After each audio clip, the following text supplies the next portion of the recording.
이번에는 윤 대통령 탄핵 심판 전망을 법조팀 조혜연 기자와 다시 짚어보겠습니다.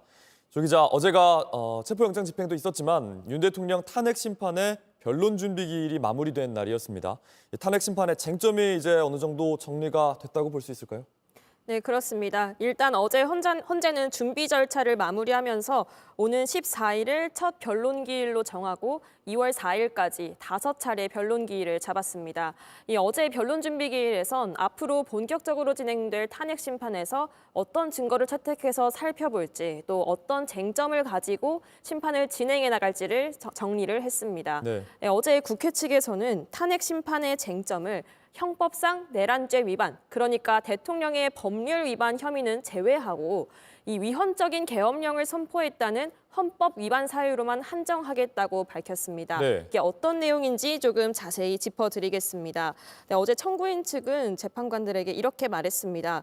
이 사실관계로서 형법, 그러니까 법률을 위반했다는 사실관계와 네. 또 헌법을 위반했다는 사실관계가 사실상 지금 동일한 만큼 네. 지금 헌법재판이 이 형법, 그러니까 법률 위반에 매몰되는 것을 방지하기 위해서 헌법을 위반한 것만으로 사실관계를 한번 다뤄보겠다. 그렇게 주장을 함으로써 우리가 지금 하고 있는 재판이 헌법을 기준으로 한 대통령의 탄핵 심판인 만큼 네. 그 쟁점에 좀 더 집중을 하겠다. 이런 걸 이렇게 밝힌 겁니다. 네. 그래서 투명 재판관이 계엄 관련 위반 행위가 형법상 범죄에 해당한다는 주장은 철회한다는 취지냐 이렇게 물어보니까 네. 그렇다. 그러니까 정리하면 이 탄핵 사유에서 대통령의 내란죄 위반은 빼겠다 이렇게 주장을 한 겁니다. 네.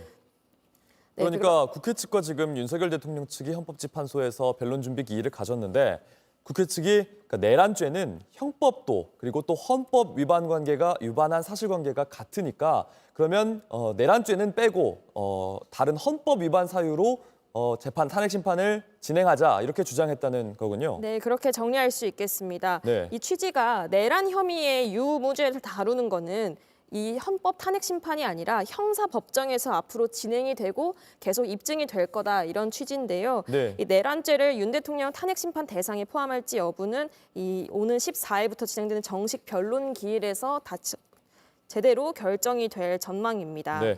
윤 대통령 측과 국민의힘에서는 여기 반발하고 있다고요.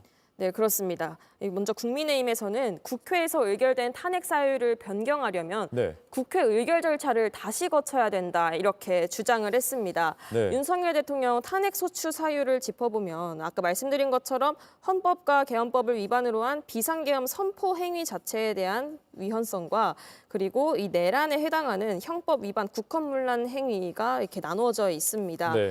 그런데 이제 여기서 쟁점 하나를 빼겠다고 사실상 국회 측에서 밝힌 만큼 여당에서는 이 탄핵 사유에 중요한 변동이 생겼기 때문에 그럼 처음에 국회 의결을 받았을 때와는 상황이 달라진 게 아니냐. 그러니까 다시 한번 그런 국회 의결을 받아야 된다. 이렇게 주장을 하는 겁니다. 네. 여당의 한 관계자는 탄핵 사유의 핵심인 내란죄를 빼서 윤 대통령을 최대한 빨리 파면하고 이재명 민주당 대표의 사법 리스크를 피하려는 속셈 아니냐 이런 취지로 반발한 것으로도 전해지고 있습니다. 네. 네, 국회 측에서 이렇게 법률 위반, 그러니까 형법상 내란죄 부분을 탄핵 사유에서 제외하겠다고 이야기를 한 이유는 이 탄핵 심판 쟁점을 헌법 위반으로만 간결하게 정리를 하게 되면 아무래도 심판에 좀 더 속도를 낼 수 있을 거라는 기대감이 반영이 된 것으로 보입니다. 네. 또 대통령 측에서는 형사재판 결과가 확정되어야 이 탄핵 심판에서의 법률 위반을 판단할 수 있는 거 아니냐 이렇게도 주장을 할 수 있는데 이런 반발 역시 피해갈 수 있는 전략이 되는 겁니다. 네. 국회 측에서 어느 정도 부담을 좀 덜게 되는 건데요. 윤 대통령 측에서는 여기에 대해서 또 같이 반발했습니다. 네. 이번 탄핵 심판이 내란죄 성립을 토대로 한 건데 그럼 내란죄가 성립되지 않는다면 이번 탄핵 소추 자체가 잘못된 게 아니냐 이렇게 반발을 한 겁니다. 네. 지금 윤 대통령 측은 다시 국회 가결을 받아야 되는 거 아니냐 이렇게 반발을 하고 있고 오늘 국민의힘도 오후 2시에 의원총회를 갖고 이거에 대해서 입장을 밝히거나 조금 정리를 하게 될 것 같습니다. 국회 측은 또 뭐라고 반박을 했습니까? 네, 네, 국회 측에서는 여기에 대해서 어제 변론 준비 기일이 끝난 다음에도 한번 정리를 해서 의견을 네. 밝혔습니다. 이 내란죄가 없다는 게 아니다. 윤 대통령에게 내란죄가 없는 게 아니라 이 헌법 소송에서 네. 헌법 재판에서 내란죄를 이 형사 소송처럼 입증하거나 증명하려고 가게 되면 소송이 너무 길어질 거다. 네. 탄핵 심판이 너무 길어질 우려가 있기 때문에 이 내란 혐의를 제외하고 탄핵 심판을 받고자 하는 거다. 그렇지만 대통령의 내란 혐의가 없다는 얘기가 아니라는 걸 분명하게 말을 했습니다. 네. 그리고 또 취재진이 기자들이 헌재에서 탄핵이 인용되고 나서 형사재판에서 내란 혐의가 만약 무죄가 나오면 그럼 이 탄핵 결과는 어떻게 되는 거냐 네. 이렇게 반문을 하자 헌법재판은 헌법을 위반 다루는 재판인 만큼 형사법정에서 내란죄가 인정되지 않는다고 해도 전혀 다른 재판이라 충돌의 문제는 없다 이렇게 반박했습니다. 네. 그러니까 국회 측에서는 내란죄가 아니어도 비상계엄 선포의 위헌 위법성을 다루는 이런 헌법 위반만으로도 탄핵 심판이 가능하다 이렇게 주장하고 있는 거고 검찰에서도 수사 결과를 발표하면서 이 계엄 선포 자체가 요건에 맞지 않았다 이렇게 밝혔다면서요? 네, 그렇습니다. 김용현 전 장관의 공소장에 담겨 있는 내용을 저희가 확인을 했는데요. 네. 이 공소장에는 윤 대통령의 이름이 적시된 것만 152번에 이르는 것으로 확인이 될 정도로 윤 대통령 범죄가 좀 구체적으로 명시가 돼 있습니다.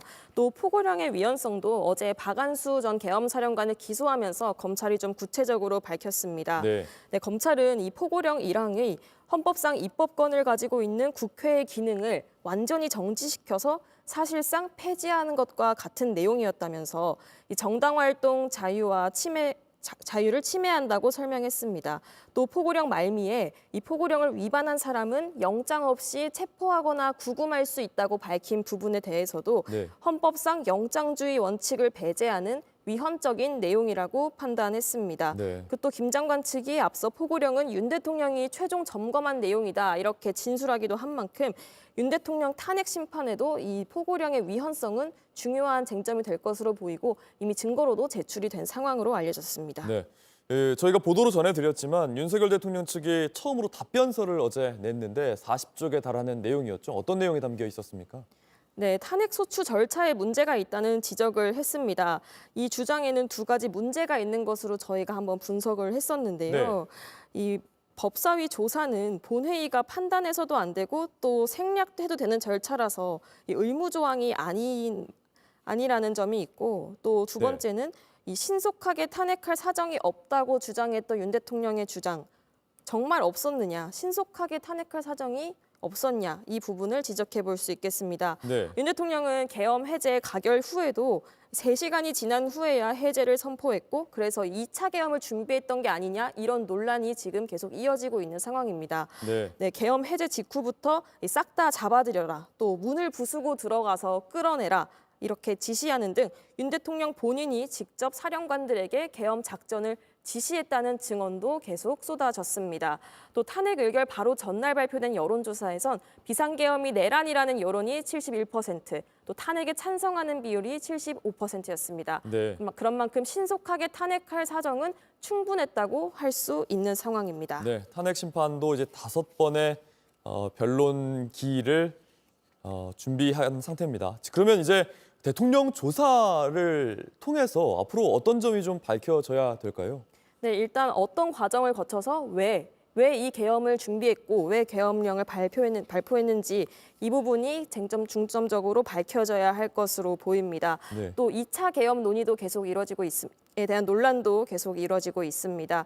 2차 계엄을 준비했던 건 아닌지 또 이대로 비상계엄을 해제하지 않고 어떤 입법권을 장악하려고 했던 것은 아닌지 여러 의혹에 대해서 충분히 조사가 되어야 할 것으로 보입니다. 네, 여기까지 듣겠습니다. 법조팀 조혜연 기자였습니다. 고맙습니다.